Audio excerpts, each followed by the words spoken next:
So, it continues. Hello there, welcome back to Max's Finish It Challenge 2016. Best take so far. At the start of the year I told myself, Max, you don't finish anywhere near enough things. So I've been spending 2016 reading books, playing games, watching anime, and reviewing it here on YouTube. And this week I have an all-new episode, but before I go anywhere, last week I did my first anime review. You should find a link to in the description down below. I reviewed Himoto Maru-chan, a lovely anime. It's really cute. My end slate was pretty solid. If you don't know, I usually have a spoilerific end slate where I actually talk about spoilerific related things. And of course, there will be another one for today's episode, because what am I reviewing this week? This week, I'm reviewing another anime. I'm reviewing the first season of Love Life! School Idol Project. Is this idol anime worth your while, or is it time to face the music?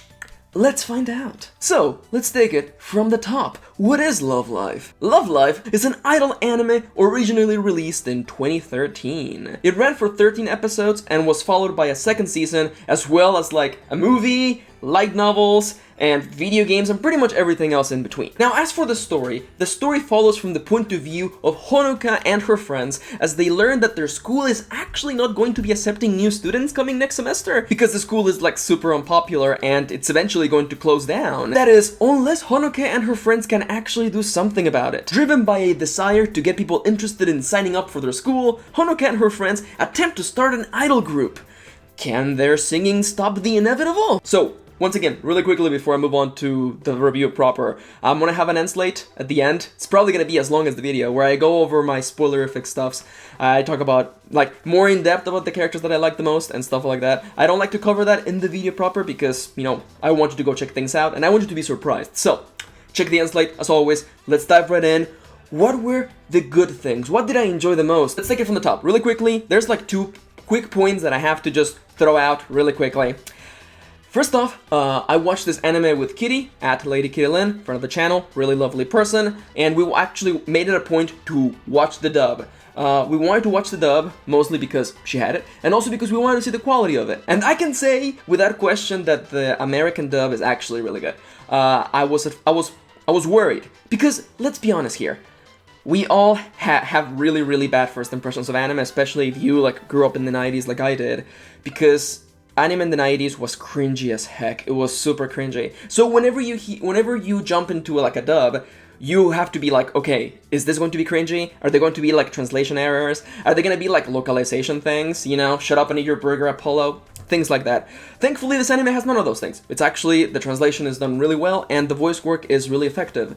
Kitty was telling me that a bunch of the voice actresses that worked on this dub actually were fans of the anime before they were casted, so, you know, it feels like, you know, people who enjoy the content, working for that content, creates good content. Surprise! Also, the other quick point that I want to talk about, and I know that it's kind of like heresy considering the subject matter of this anime, because it's an idol anime. And if you don't know what an idol anime is, idol groups are musical groups in Japan that are composed of several team members, and they sing and dance, and they're all really cute and adorable, and of course, an anime about idols has to have music, and the music in this show is actually really good. And I know that it's hard to recommend stuff like that because you either love it or you despise it, and I'm weave trash, so I really like it. And right off the start, like, my favorite song is Start Dash. Start Dash is like the first song introduced in like episode 2 or 1, and it's really good. I love Star Dash. That song is so good. So, again, if you like happy-go-lucky Japanese music about girls singing about exciting stuff, there's an extra plus for you. Now. The dub, the quality's good, the music is awesome. Let's talk about what you come here for, my point of view on the story. There's like 7 points that I want to cover because, and you will know once we get to the award, but I have to just come out, just say it right now. I enjoyed the story of Love Life Season 1, and it's weird because I wasn't expecting it to be this in-depth. If you've seen my previous review, or if you know my thoughts on shows like Gekken Shoujo, you know, I walked into Love Life expecting it to just be cute. Cute girls singing about cute things, where silly things happen, and I was expecting it to just be lighthearted and silly, and no! No! This show gets real really quickly. It's real really quickly, and the strengths of this show are First and foremost on the cast, because you have 9 different girls with different personalities. Some are better than others, no question about it. Some have stronger personalities than others. You can't get away from that with a cast that is made of 9 different people. But it's really effective because you have all these different points of view. You have all these different ingredients that can cause a bunch of hilarious or really dramatic situations to happen. So really effective cast. Now it's not only that it's got a really good cast, it's also that it's not afraid to surprise the viewer by just showing you like character backstories or just letting you see and hold the camera on those really sad moments. It's really strong at that, especially for characters like Ellie, who gets a lot of backstory and a lot of build-up because you know her as a character for like half the season before you even learn the slightest thing about what makes her tick. Exciting stuff. A lot of surprises, a lot of learning about characters as you go, and even the main character, Honoka, who right off the start appears to be like the most main character of all main characters, and then as the story progresses you go, nope, no, I did not see that coming. Now, I know that I'm fangirling right now. I get that. But let me give you an objective, subjective point right now. The thing that I love the most about this story, the thing that me as a writer, as someone who enjoys good storytelling, I enjoyed the most, is that the girls in this show fail. The girls in this show fail so many times. But by the end of the first season, they're not famous, they're not amazing, but they're getting there. And these girls throughout the show fail super hard, and they fail many times, but they keep getting up. And that right there is good. It's really good.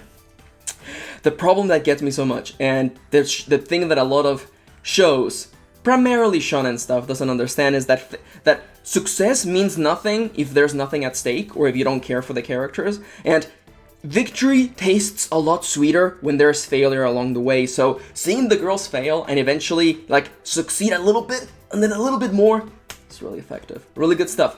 I was not expecting this show to surprise me like this, and I did not expect the escalation that the later episodes get. Like the last 4 to 3 episodes have ridiculous escalation, to the point where I'm just sitting in my seat or sitting on the sofa going, what? Is this where this was supposed to be a cute anime about cute things happening? No, my heart, where is it? More of this and more on the Unslate. Now let's talk about the bad stuff. Let's talk about the things that I did not like about Love Life School Idol Project Season 1 so much. If I had to be harsh, if I had to just, like turn my nitpickiness up to 11, I would have to admit and say that this anime starts off a little bit slow. I think that if you were watching this casually, you would have probably lost interest around episode 3 or so.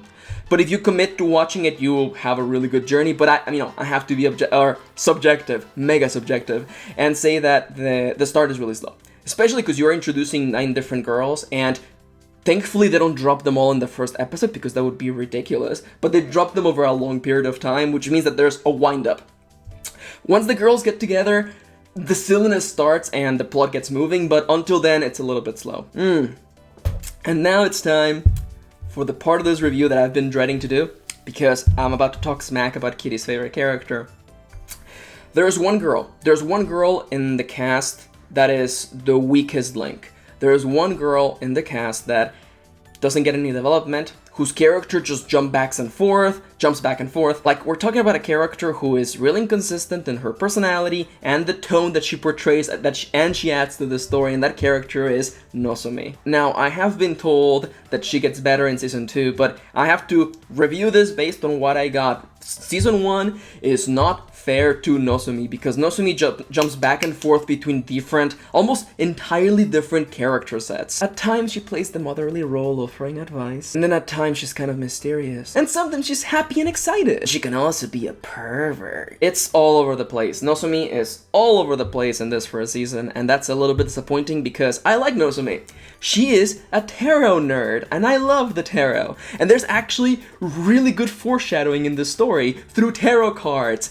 Effective! Really good stuff! The kind of stuff that when I noticed it, because I know the tarot, I was like, hey, I know what you're doing. I know what the star symbolizes. Yeah, unfortunately, Nozomi is the weakest link. And it's really unfortunate because, like, I like her design and I understand what she's supposed to be, but since you get 0 of her backstory throughout those first 13 episodes, you know nothing of her. So her jumping back and forth makes her feel as though she's the only actual anime character in this anime, and that's a little bit of a problem. So anyways, you've heard what I liked, you heard what I didn't like. It's time now for the award. Every episode I like to give it a little award to whatever I'm reviewing as a way to symbolize, wrap up how I feel about it, and I have an award just for you. It's the one and only, it's the "This was supposed to be a dumb idol anime, why is it so well written" award!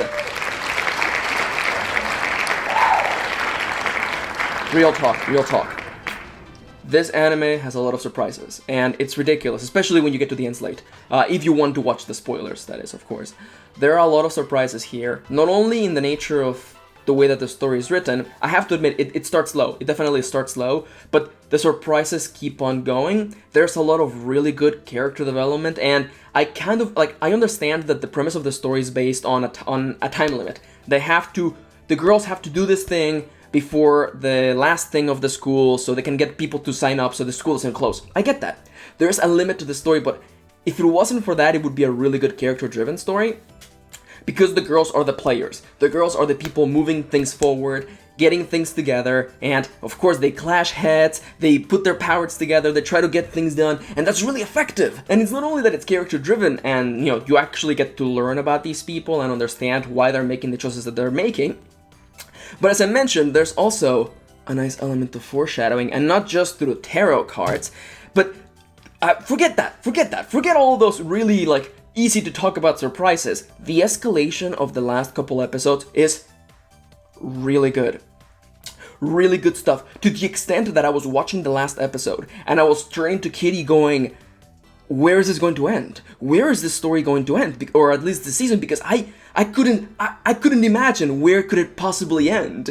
And it could have totally ended at a terrible place, and it doesn't. It ends at a super high note. It ends at an amazing place, and I know that I'm fangirling, but this show is full of surprises, and if you were to look at it and look at all the memes that have come out of it, you would just be like, oh, it's a dumb anime. Why would I want to watch it?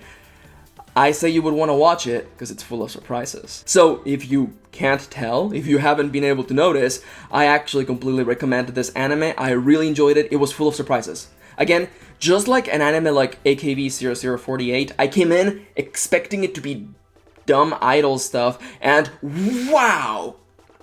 Surprises.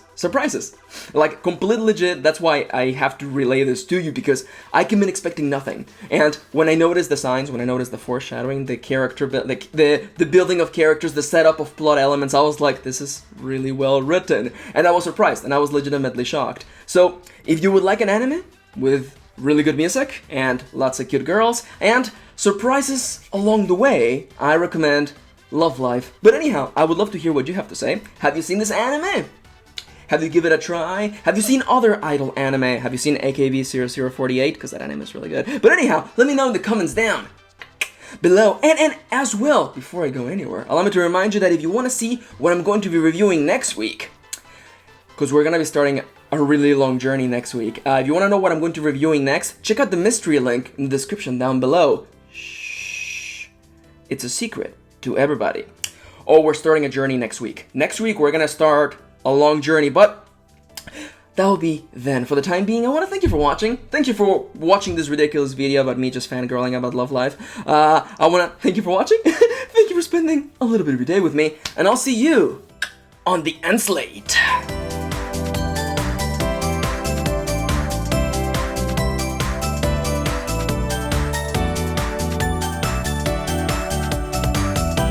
Alright nerds, welcome back to the spoilerific end slate. I'm your host, I'm Kirin. Welcome back.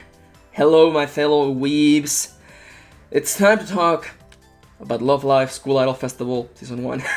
School Idol Fest, I hope that's the name of it, not the name of the mobile game.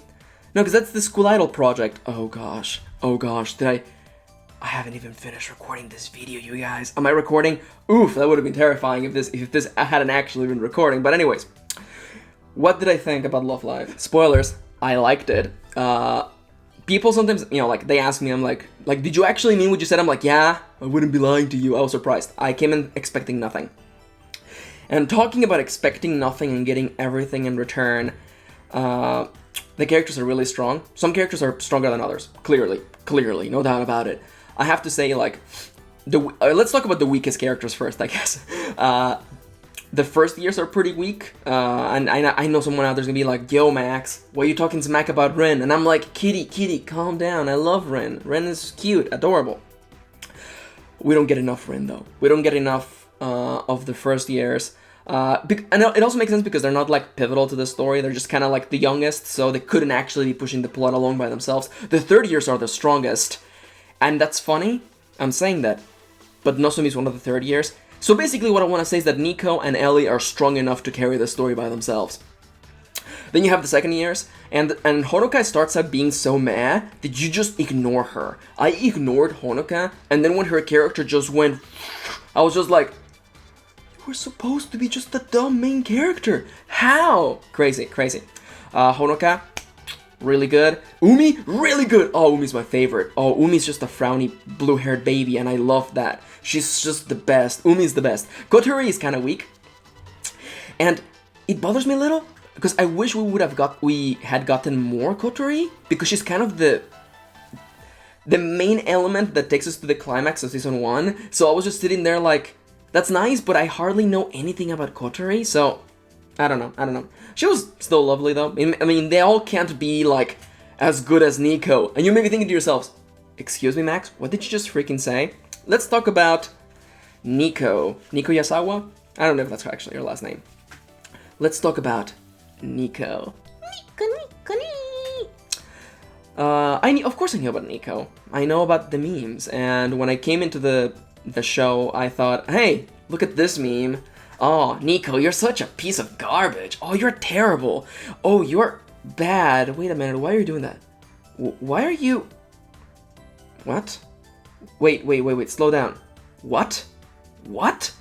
Oh no. Nico's not a meme. Nico is probably the best written character in this freaking anime. And some of the other are like, what, Max, you're crazy. No, I'm not crazy. I wish I had recorded my reaction as the story progressed, because Nico is, at least for me, like the best character, because she's jaded, she's bitter, and you know exactly why she is the way that she is, and every choice that she makes complete sense based on her character. That is the sort of thing where, like, you look at that character, you look at the choices, you look at their motives, and it's 1-to-1 fit. That is like playing Tetris and having a nice stack and just dropping that vertical Tetramino and just boom,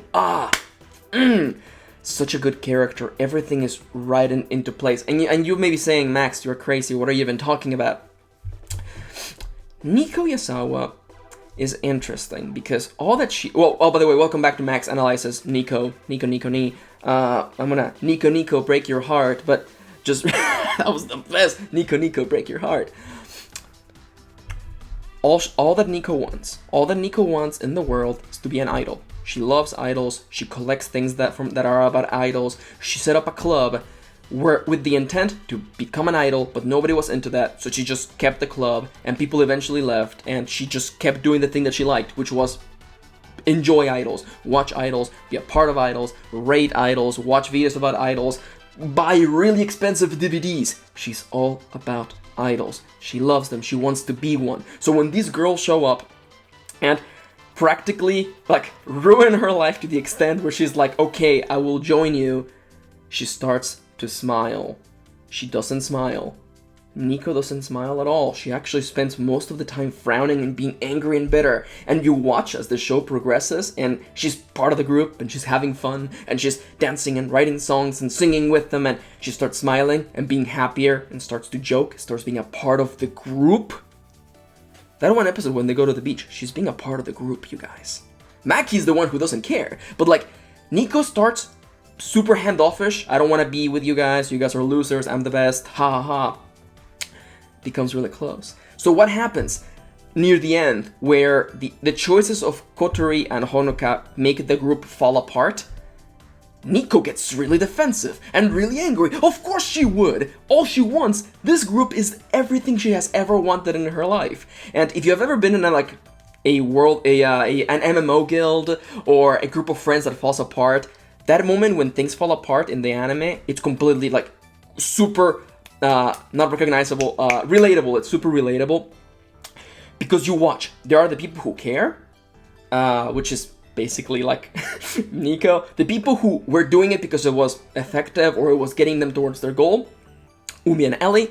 And then you have the people who were just there because it was fun, which is basically all of the first years. And Nico becomes the person who is like, no, I don't want to let go of this group. And she tries her darnest to keep whatever is left of the group together, and she keeps practicing, and she keeps singing because this is all that she ever wanted. So what happens? When Honoka, after the group has broken up, she stumbles upon Nico training. Nico looks super bitter back at her. Of course she would. Of course Nico would be angry. Honoka basically ruined the thing that she loved the most. And I'm sitting here, and part of me, like, I'm imagining what people would say. They would be like, wow, Nico's such a terrible person. Wow, look at this basic gal just being super mean to Honoka for no reason. I'm like, yo, get in Nico's shoes for a moment. And what super got me about this entire really silly, cute journey was that for Nico, everything made sense. And Kitty tells me that, like, we get a lot more of Nico's backstory in the second season, which is really good, really exciting. But even on this first season, Nico is so strong on her motive and character-based choices and consequences that, to me, like, she's like top tier compared to everyone else. Like, Ellie is a really strong second because Ellie's motives are really well laid out. Nico is just, it's crazy. Kitty can speak for this, but I was like sitting on the couch, like, or like almost falling to the ground in a fetal position going, this was supposed to be a meme. Nico was supposed to be a meme. Nico was supposed to be this dumb anime meme Nico character. But she's not. And that's good. That's good stuff right there. Surprises.